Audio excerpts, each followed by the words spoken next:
¿Se imaginan poder convertir la pérdida de un hogar en, no sé, en todo un país hecho de puras palabras? Bueno, ese era el don, casi el superpoder de Mahmoud Darwish, un poeta cuya vida fue, de verdad, una odisea de exilio, y su obra se convirtió en la voz inmortal de todo un pueblo. Y es que en el corazón de todo lo que escribió late una idea muy, muy fuerte, casi como un ancla en medio de la peor tormenta. Sobre esta tierra hay algo que merece la vida. Ojo, que esto no es solo un verso bonito de un poema, ¿eh? Es el eje de toda su existencia.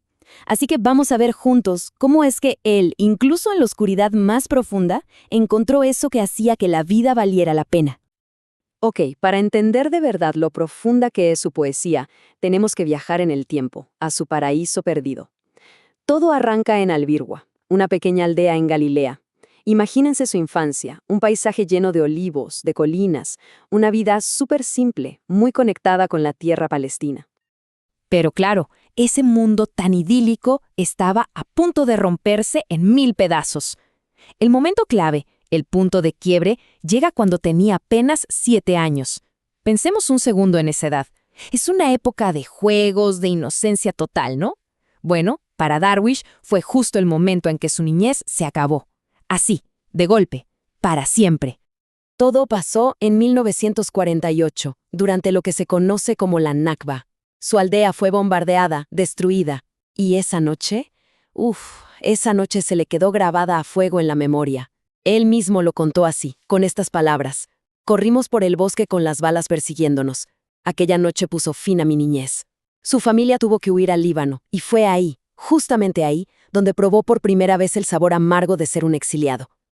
Un año más tarde, con la esperanza a flor de piel, su papá decide que van a regresar, pero clandestinamente. Pensemos por un momento en la ilusión de ese niño, de Mahmoud, pensando vuelvo a casa. Pero la realidad fue un golpe durísimo, brutal. Su aldea, Albirgua, simplemente ya no estaba. La habían borrado del mapa, y en su lugar había un asentamiento nuevo. Su mundo entero, ¡puf!, desaparecido. Y esta situación los metió en una paradoja legal que parece sacada de un libro de Kafka. Se convirtieron en lo que se conoce como presentes ausentes. El término es desgarrador, ¿no? Porque es una contradicción total. Estaban físicamente ahí, en su tierra, pero como habían vuelto sin permiso, para la ley era como si no existieran. Eran invisibles, sin derechos, sin propiedades, nada. Imagínense, ser un fantasma en la propia patria. Esa condición los marcó por años. Pero de las cenizas de esa infancia rota no nació el silencio, ¿eh? Todo lo contrario, surgió una voz de resistencia. Y es que Darwish se dio cuenta de que la literatura no era solo para consolarse. Descubrió que sus palabras podían ser un arma. El momento que lo cambió todo llegó en 1964. Estaba en un festival y recitó un poema que, sin saberlo, se iba a convertir en un verdadero himno. Con unos versos súper desafiantes que decían: apunta, soy árabe, cuidado con mi hambre y con mi ira. Su poema, Carnet de Identidad, se transformó en el emblema de toda una generación que se negaba a que borraran su identidad. Y es que para él, el activismo y la poesía eran dos caras de la misma moneda, inseparables. Por eso, se unió al Partido Comunista de Israel, que era una de las poquísimas plataformas donde árabes y judíos podían, luchar juntos por ideales comunes. Claro, sus poemas, que salían en revistas como Al-Fajr, no pasaron para nada desapercibidos. Y como era de esperarse, esa mezcla de arte con militancia le costó cara: la libertad. Lo arrestaron una y otra vez, casi por 10 años. Pero ojo, su juventud no fue solo política y arrestos. En medio de todo ese conflicto también hubo espacio para el amor. Un amor súper intenso, pero imposible, con una joven israelí. En sus poemas, él la llamó Rita. Y esta historia personal es en realidad un reflejo perfecto de la tragedia de todos. Hay una línea en su poema, Rita y el fusil, que lo resume todo de una forma inolvidable. Dice: entre Rita y mis ojos, un fusil. ¡Qué imagen! Con esa frase, Darwish nos deja clarísimo que el conflicto no solo dibujaba fronteras en los mapas, también las trazaba en medio de los corazones, convirtiendo al amor en una víctima más de la guerra. Y bueno, llegó un punto en que ya no pudo más. Cansado, harto de la censura, de los arrestos constantes, en 1970, Darwish tomó una decisión que le iba a cambiar la vida por completo. Se fue, se marchó, y así empezó el siguiente capítulo de su vida, el más largo de todos, el exilio. Un viaje que lo tuvo lejos de su tierra por décadas. Este peregrinaje lo llevó por medio mundo. Primero a Moscú, luego a Beirut, que en ese entonces era el corazón cultural y político palestino, pero en 1982 la invasión israelí lo obligó a huir de nuevo. Su vida se convirtió en un constante ir y venir entre Túnez y París, hasta que por fin, en 1995, pudo volver a Palestina y se instaló en Ramallah. Y fue precisamente en París donde su mente hizo clic. Su perspectiva cambió, se amplió muchísimo. Empezó a ver la causa palestina no solo como una lucha de un país, sino como algo más grande, como una metáfora universal de la injusticia, de la condición humana en sí. Su poesía entonces se volvió mucho más filosófica, más existencial.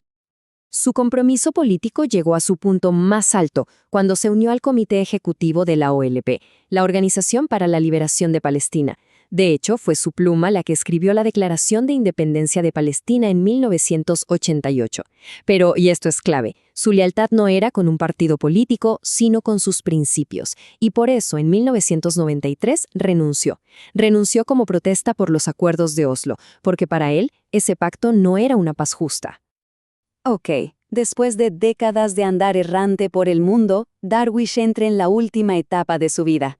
Y fue justo ahí cuando se dio cuenta de algo fundamental. Su verdadero hogar no estaba en un mapa, estaba en las palabras.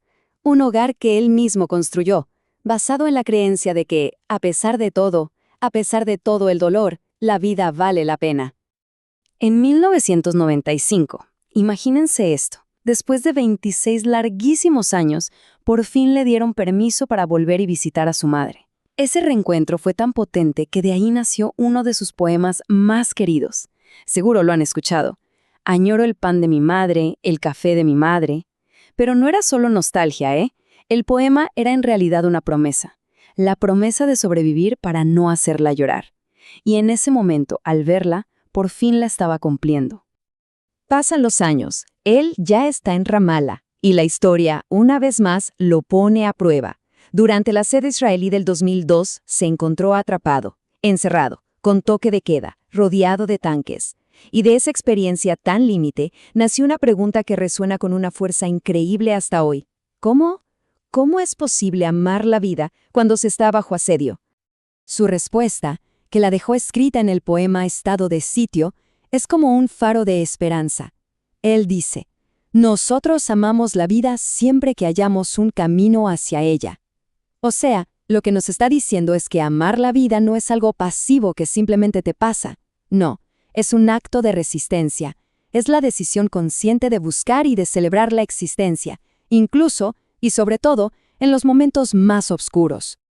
Entonces, al final, ¿qué nos queda de este gran testigo de la historia? Nos queda una voz que sin duda se ha vuelto inmortal. Su legado es como un diamante con muchas caras. A ver, para Palestina, él es su poeta nacional, punto. Para todos los desplazados del mundo, es el que mejor contó lo que es el exilio. Para muchísima gente, es un símbolo de resistencia. Pero su verdadero alcance va más allá, es universal. Es una voz que habla de la pérdida, de la identidad, de una forma que nos llega a todos, sin importar de dónde seamos.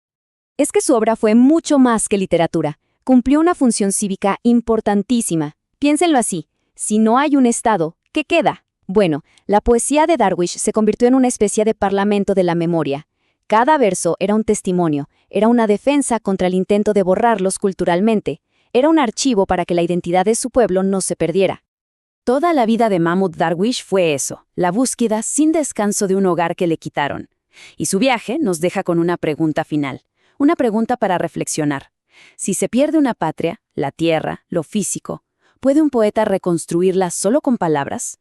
Bueno, Creo que todo el legado de Darwish es la prueba viviente de que, a través de la memoria y del arte, la respuesta es un sí rotundo.